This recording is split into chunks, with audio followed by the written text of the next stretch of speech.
license and registration, now. Officer, may I ask what violation I committed? I said, give me your documents. Here's my license and registration. I'm recording for my protection and do not consent to a vehicle search. Turn that off. Step out of the vehicle. I'm cooperating, but I assert my rights. Please note this is under duress. The dashboard camera started recording automatically when Officer Marcus Williams activated his emergency lights that Tuesday evening at 7:23 p.m.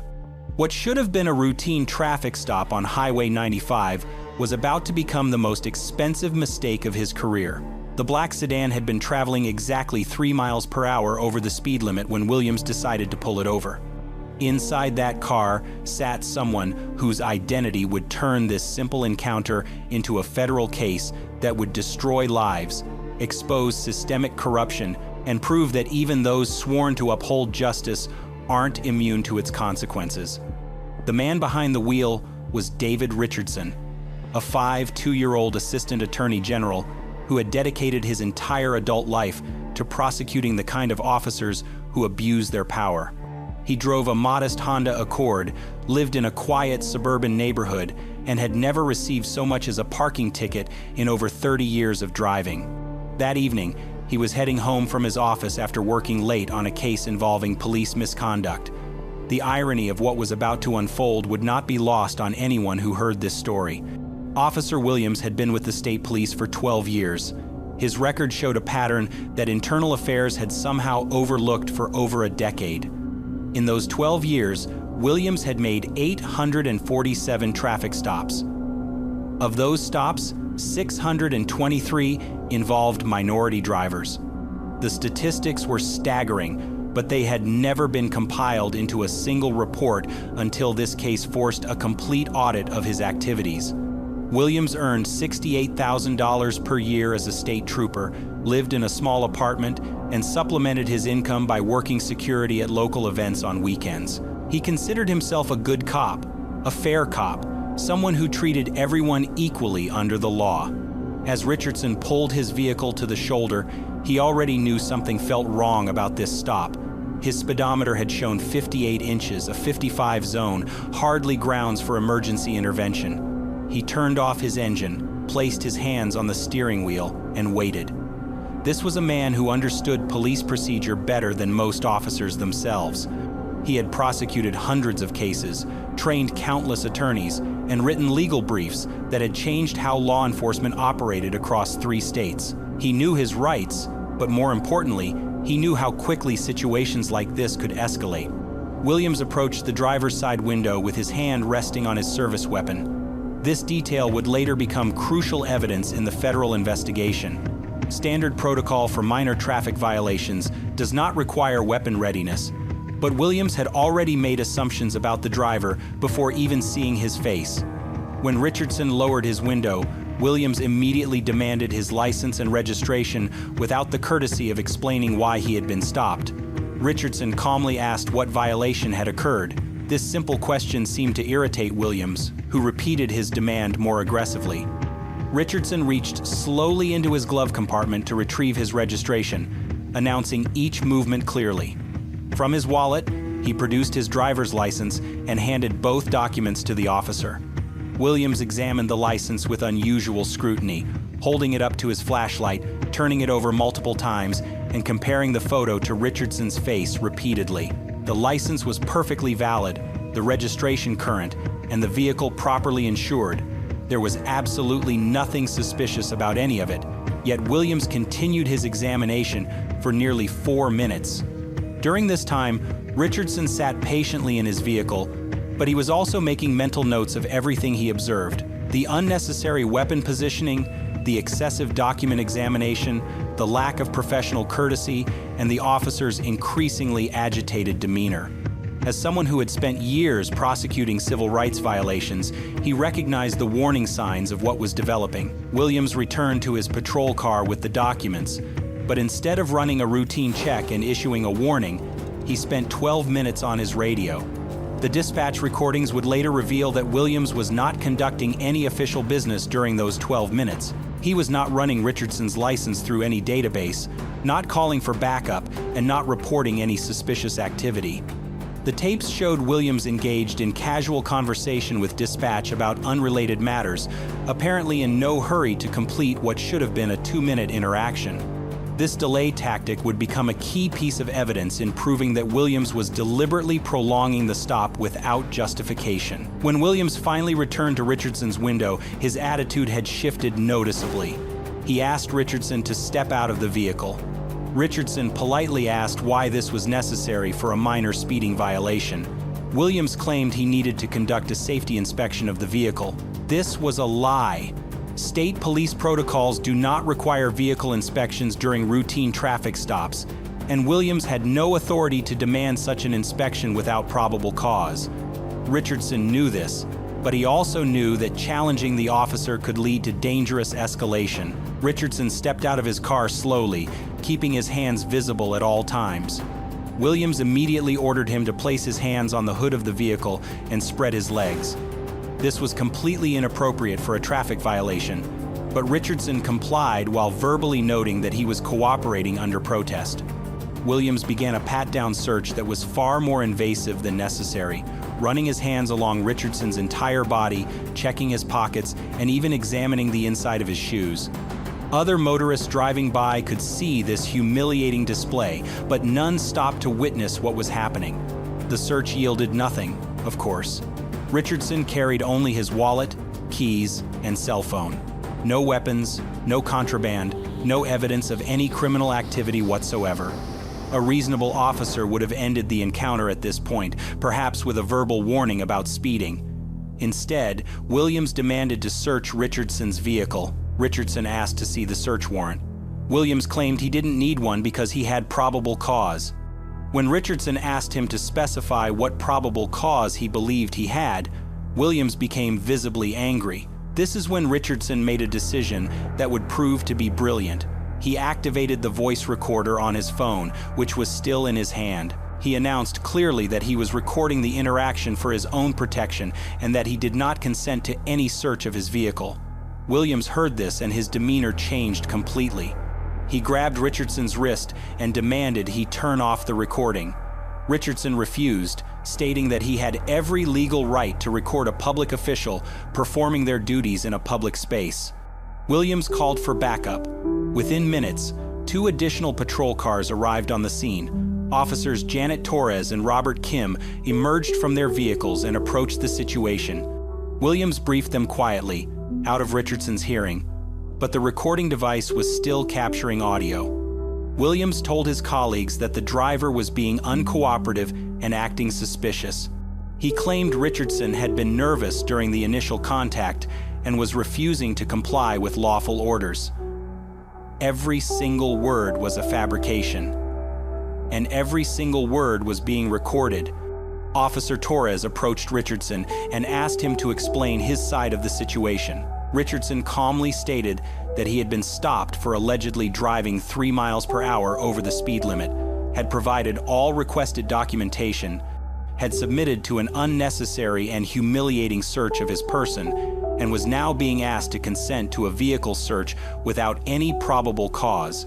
He explained that he was cooperating fully but exercising his constitutional rights by recording the encounter and refusing to consent to an unreasonable search. Torres looked uncomfortable. She had been trained to recognize when situations were escalating unnecessarily, and this clearly fit that pattern. She quietly suggested to Williams that maybe they should just issue a citation and let the man go. Williams refused. He was committed to his course of action now, perhaps feeling that backing down would make him look weak in front of his colleagues. He told Torres that Richardson was hiding something and they needed to search the vehicle thoroughly. Have you ever witnessed something like this happening to someone else? Type yes in the comments if you have. Richardson remained calm throughout this exchange, but internally, he was documenting every violation of his civil rights. As someone who had prosecuted these exact scenarios dozens of times, he knew that Williams was digging himself deeper with each passing minute. The officer had no legal justification for prolonging the stop, no probable cause for a search, and no authority to detain Richardson indefinitely. Officer Kim attempted to de-escalate by asking Richardson about his profession. Richardson simply stated that he worked in law enforcement. Kim asked for clarification, and Richardson said he was an attorney who worked with police departments. This should have been a red flag for all three officers, but Williams was too invested in his power play to recognize the warning signs. He ordered Richardson to empty his pockets completely and place all contents on the hood of the car. Richardson complied, laying out his wallet, keys, breath mints, and business cards. Williams picked up one of the business cards and read it aloud. The card identified Richardson as an Assistant Attorney General, Criminal Division, Civil Rights Unit. The three officers exchanged glances, but Williams was past the point of no return. Instead of immediately ending this disastrous encounter, he doubled down. He claimed the business card could be fake and demanded additional identification, proving Richardson's position. This was the moment when Williams sealed his fate. Richardson pulled out his official government identification, his Bar Association membership card, and his courthouse security badge. There was no longer any doubt about who he was or what he did for a living. Williams was conducting an illegal detention and search of one of the highest-ranking prosecutors in the state, someone who specialized in prosecuting officers for exactly this type of misconduct. The recording was still running, capturing every word, every illegal demand, and every constitutional violation. Richardson's calm professionalism throughout the encounter would later be contrasted with Williams' increasingly erratic behavior. What started as a minor traffic stop was about to become a federal case that would expose corruption, end careers, and send multiple people to prison for decades. Officer Kim stepped back from the vehicle, clearly recognizing the magnitude of what was unfolding. He had never seen Williams behave this aggressively during a routine stop, and the presence of the Assistant Attorney General's credentials should have ended everything immediately. Instead, Williams seemed to interpret Richardson's official position as a personal challenge to his authority. He announced that he didn't care who Richardson claimed to be, that everyone was equal under his jurisdiction, and that the search would continue whether Richardson consented or not. Richardson's phone continued recording as Williams opened the driver's side door and began rifling through the interior. He pulled out floor mats, opened the glove compartment again, and searched under the seats. His movements were frantic now, as if he believed finding something, anything, would justify his actions. Officer Torres positioned herself between Richardson and Williams, perhaps sensing that the situation was spiraling completely out of control. She quietly asked Richardson if he wanted to call anyone, but Richardson declined. He knew that every additional minute of this encounter was building his case stronger. Williams moved to the trunk of the Honda, demanding that Richardson open it. Richardson stated clearly for the recording that he was opening the trunk under duress and without consent, that he was being illegally detained, and that this search violated his Fourth Amendment rights. Williams ignored these statements and began pulling items from the trunk. Richardson's gym bag, emergency kit, jumper cables, and spare tire were all examined meticulously. Williams even unzipped the gym bag and went through Richardson's workout clothes, checking the pockets of shorts and t-shirts as if they might contain evidence of criminal activity. The entire search lasted 47 minutes. 47 minutes of constitutional violations, illegal detention, and harassment, all captured on audio recording. Williams found absolutely nothing suspicious, illegal, or even remotely interesting. Richardson's vehicle was exactly what it appeared to be, the car of a law-abiding professional heading home from work. When Williams finally ran out of places to search, he stood by the open trunk, clearly frustrated and uncertain how to proceed. Officer Torres approached Williams and suggested they wrap up the stop. She had been increasingly uncomfortable throughout the encounter and wanted to minimize any additional damage. Williams reluctantly agreed, but his ego demanded one final power play. He wrote Richardson a citation for excessive speed, claiming he had been traveling 8 miles per hour over the limit rather than the 3 he had originally observed. This discrepancy would later become another piece of evidence demonstrating Williams's willingness to falsify official documents. As Richardson signed the citation, he asked Williams for his badge number and full name. Williams initially refused, claiming Richardson already had that information from the citation. Richardson pointed out that the citation only showed a badge number, not a full name, and that he had a right to know the complete identity of any officer who detained him. Williams grudgingly provided his full name, Marcus James Williams, badge number 4,487. Richardson repeated this information clearly for his recording, along with the date, time, and location of the stop. Before leaving the scene, Richardson approached Officer Torres and asked for her name and badge number as well. Torres provided the information willingly and actually apologized for how the encounter had unfolded. She said it wasn't typical of how their department handled routine traffic stops, though her words suggested she knew exactly how atypical Williams' behavior had been. Officer Kim also provided his information when asked, though he seemed eager to leave the scene as quickly as possible. Richardson drove home that evening with his recording safely stored in multiple cloud locations. He didn't immediately call his supervisor or file any complaints. Instead, he spent several hours that night carefully transcribing the entire encounter, noting specific times, exact quotes, and legal violations. As a prosecutor, he understood the importance of building an airtight case with overwhelming evidence. He also knew that rushing into accusations without proper documentation could backfire. The next morning, Richardson met with his supervisor, Chief Deputy Attorney General Sandra Martinez. Martinez had worked with Richardson for 8 years and knew him to be methodical, professional, and completely trustworthy. When he played the recording of the previous evening's encounter, Martinez listened in stunned silence. She had prosecuted police misconduct cases herself and immediately recognized the severity of what had occurred. This wasn't just a bad traffic stop.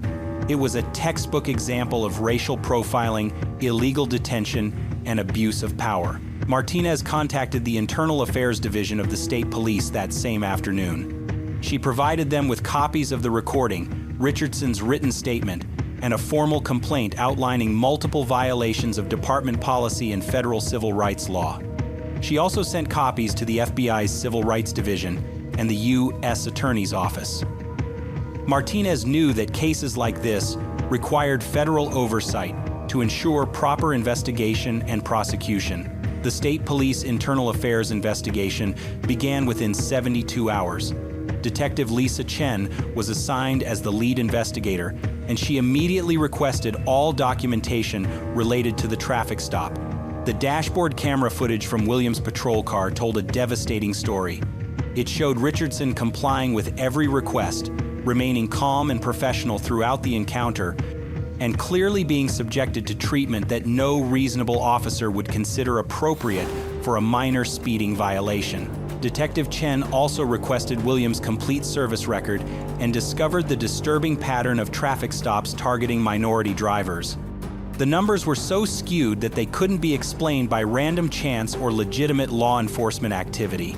Chen's investigation revealed that Williams had been stopping Black and Hispanic drivers at a rate nearly 15 times higher than white drivers, despite patrolling areas with relatively balanced demographics. Even more damaging, his search rate for minority drivers was 43% compared to just 4% for white drivers. The investigation expanded to include officers Torres and Kim. Torres cooperated fully, providing detailed statements about the encounter and acknowledging that she had felt uncomfortable with Williams' conduct throughout the stop. She admitted that she should have intervened more forcefully, but had been uncertain about challenging a senior officer's decisions in the field. Her honesty probably saved her career, though she would still face disciplinary action for failing to prevent clear civil rights violations. Officer Kim was less forthcoming during his interviews. He claimed he couldn't recall specific details about the encounter and suggested that Richardson might have been more combative than the recording indicated. This attempt to minimize the severity of what had occurred would later backfire spectacularly when federal investigators took over the case. Kim's reluctance to cooperate and his apparent willingness to support Williams' version of events made him a co-conspirator in the cover-up rather than just a witness. Meanwhile, Richardson returned to his normal work routine, but word of the incident had spread quickly through the law enforcement community. Several attorneys who had worked with Richardson reached out to offer their support and share their own experiences with police misconduct. The story began attracting attention from civil rights organizations and legal advocacy groups who recognized the broader implications of what had happened. The FBI's involvement escalated the investigation to a federal level within 2 weeks. Special Agent Maria Rodriguez was assigned to lead the federal probe, and she brought resources and authority that the state investigation lacked. Rodriguez's team obtained search warrants for Williams' personal communications, financial records, and complete employment history. They also began interviewing every driver who had been stopped by Williams over the previous 5 years. What they discovered was a pattern of behavior far worse than anyone had initially suspected. Williams had been systematically targeting successful-looking minority drivers, particularly those driving newer or luxury vehicles. He seemed to take particular pleasure in humiliating professionals, business owners, and anyone who appeared to be doing well financially. The investigation revealed at least 37 instances of illegal searches, false citations, and racially motivated harassment over the previous 3 years alone. One case involved a black surgeon who had been stopped while driving to the hospital for an emergency procedure. Williams had detained him for over an hour, searching his vehicle and questioning his right to own an expensive car. The surgery had been delayed, and the patient's condition had worsened during that delay.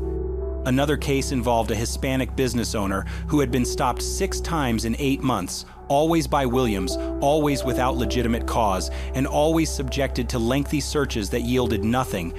Agent Rodriguez also discovered that Williams had been sharing information about his stops with other officers, essentially bragging about putting uppity minorities in their place. Text messages and social media posts revealed a disturbing pattern of racist attitudes and a belief that certain people needed to be reminded of their proper place in society. These communications would become crucial evidence in proving that Williams' actions were motivated by racial animus rather than legitimate law enforcement concerns. The federal investigation also uncovered financial irregularities in Williams' background. Despite earning only $68,000 per year as a state trooper, he had been making large cash deposits into personal accounts and had recently purchased expensive items that seemed beyond his legitimate means. Investigators suspected he might have been accepting payments or bribes, though this aspect of the case remained under investigation. The federal investigation took a shocking turn when Agent Rodriguez discovered that Williams had been part of an informal network of officers who shared intelligence about minority drivers they considered problematic.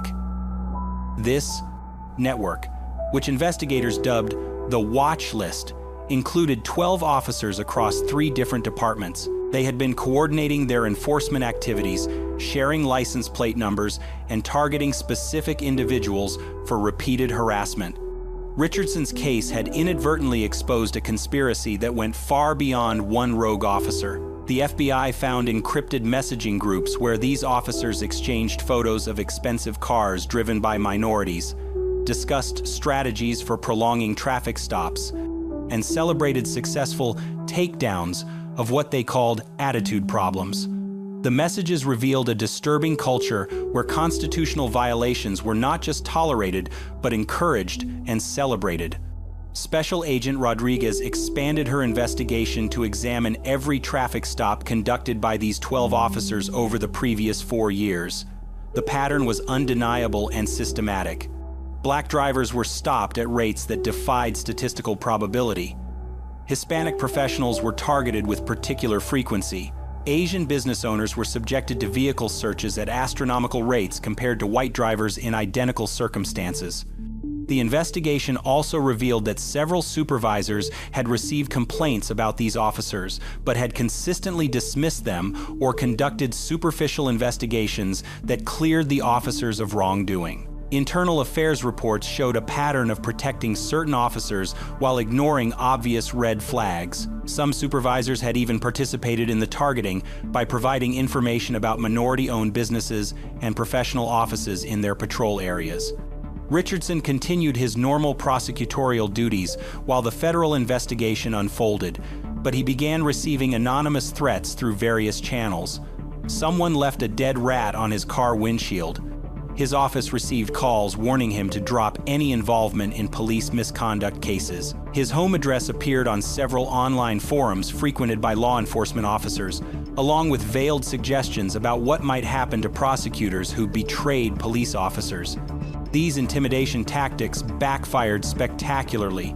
Each threat was documented and added to the federal case as evidence of obstruction of justice and witness intimidation. The FBI assigned protective surveillance to Richardson and his family, and every attempt to silence him became additional criminal charges against the conspirators. What had started as a simple civil rights violation was mushrooming into a massive federal racketeering case. The first arrests came 8 months after the initial traffic stop. Williams was taken into custody at his home on federal charges, including conspiracy to violate civil rights, deprivation of rights under color of law, obstruction of justice, and racketeering. The charges carried potential sentences of up to 25 years in federal prison. His house was searched, revealing thousands of dollars in cash, expensive electronics, and detailed records of his targeting activities. 6 other officers were arrested the same day in coordinated raids across 3 counties. Officer Kim, who had tried to minimize his involvement, was charged as a co-conspirator for his role in the Richardson stop and his participation in the broader conspiracy. His attempts to cover up the incident and provide false statements to investigators had elevated him from witness to defendant. The arrest sent shockwaves through law enforcement agencies across the region. Officers who had never been directly involved in the conspiracy began cooperating with federal investigators, providing information about the culture of racial bias they had witnessed but never reported. The blue wall of silence started cracking as officers realized they could face federal charges themselves if they continued protecting the conspirators. Officer Torres, who had cooperated fully from the beginning, was suspended for 6 months without pay, but avoided criminal charges. Her testimony became crucial to the federal case, and she provided detailed accounts of how Williams and others had operated their targeting scheme. She described feeling pressured to participate, but lacking the courage to report what she knew was wrong behavior. The federal grand jury that reviewed the evidence returned indictments against 14 defendants, including Williams, Kim, 3 supervisors, and 8 other officers. The charges ranged from civil rights violations to racketeering, conspiracy, tax evasion, and witness intimidation. The potential sentences totaled over 300 years if all defendants received maximum punishment. Richardson's life changed dramatically during this period. He became a nationally recognized figure in civil rights, law enforcement, receiving speaking invitations from legal organizations across the country. The recording of his traffic stop was used in police training programs as an example of how not to conduct law enforcement activities. Legal scholars wrote articles about his case, using it to illustrate the importance of citizens knowing their rights and documenting police encounters. The civil lawsuit Richardson filed against Williams, the department, and the supervising agencies sought damages for civil rights violations, emotional distress, and the broader conspiracy that had targeted him and countless others. His legal team, led by prominent civil rights attorney Michael Chen, presented evidence showing that Richardson had been specifically targeted because of his race, his success, and his position as a prosecutor of police misconduct cases. The discovery process in the civil lawsuit revealed even more damaging evidence. Internal emails showed that some supervisors had been aware of Williams' racial bias, but had actively protected him because they shared his views. Performance evaluations praised Williams for his proactive enforcement, without questioning why his stops were so racially skewed. Budget documents showed that the department had actually rewarded high-volume officers like Williams with overtime opportunities and commendations. The trial preparation revealed that Williams had cost taxpayers hundreds of thousands of dollars in previous settlement payments for excessive force and false arrest claims. Despite this history, he had never faced serious disciplinary action and had actually been promoted twice during his career. The department's willingness to ignore obvious problems had enabled years of constitutional violations and civil rights abuses. As the federal criminal trial approached, several defendants began negotiating plea agreements. The evidence against them was overwhelming, including recorded conversations, documented patterns of racial targeting, financial records showing suspicious income sources, and testimony from dozens of victims. Even the most experienced criminal defense attorneys advised their clients that fighting these charges in court would likely result in much harsher sentences. Williams initially refused all plea offers, maintaining his innocence and claiming he had simply been doing his job as a law enforcement officer. His attorney argued that traffic enforcement naturally resulted in more stops of minority drivers because of demographic patterns in certain neighborhoods. This defense collapsed when statistical analysis showed that Williams had been traveling outside his assigned patrol areas specifically to target minority drivers in affluent communities. When the verdicts were finally read 18 months later, Williams received a sentence of 18 years in federal prison. His conspiracy convictions, combined with the racketeering charges and evidence of systematic civil rights violations, left the judge no choice but to impose the harsh sentence. The other officers received sentences ranging from 3 to 12 years, while the supervising officials faced up to 8 years each. Richardson's 47-minute traffic stop had cost these officers everything they had worked for and exposed a culture of corruption that reached the highest levels of their departments. Justice isn't always swift, but when brave people stand up and document the truth, it does come. And sometimes that justice changes everything. This case was intense, but this case on the right-hand side is even more insane.